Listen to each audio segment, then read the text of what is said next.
सुप्रियाताईबद्दल एक मी गोष्ट सांगतो, सहज म्हणून सांगतो, कुटुंबातली गोष्ट आहे माझ्या. आई वडील माझे वयोवृद्ध झाले होते, फार बाहेर जात नव्हते. दोघांचे कॉट असे मांडलेले, पुढे टीव्ही चालू असायचा. बातम्या अत्यंत जाणीवपूर्वक दोघं पाहायचे.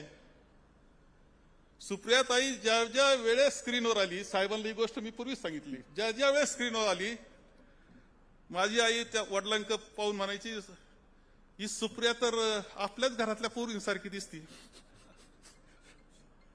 त्यांना वाटायचं का पवार साहेबांची मुलगी म्हणजे काय डामडौल असेल. कोणता डामडौल नव्हता, साधेपणा होता. आपल्या सगळ्यांना सुद्धा आपल्या कुटुंबातली, आपल्या घरातली मुलगी वाटावं असं वागणं सुप्रियाताईचं. आणि माझे वडील म्हणायचे, मग काय आता आपलीच कुटुंबातलीच मुलगी आहे. हे हे हे नातं निर्माण करणं सोपं नाही. मोठ्या घरामध्ये जन्माला येतात आणि कसे वागतात हे वेगळं मी सांगत नाही. मोठ्या घरामध्ये जन्माला येऊन साधेपणा जपणं, मन मोकळं वागणं, सहजता त्यामध्ये ठेवणं, परंतु कर्तृत्व दाखवण्याच्या वेळेस त्याचा उंचीचं कर्तृत्व दाखवणं हे सुद्धा तितकंच महत्वाचं असतं.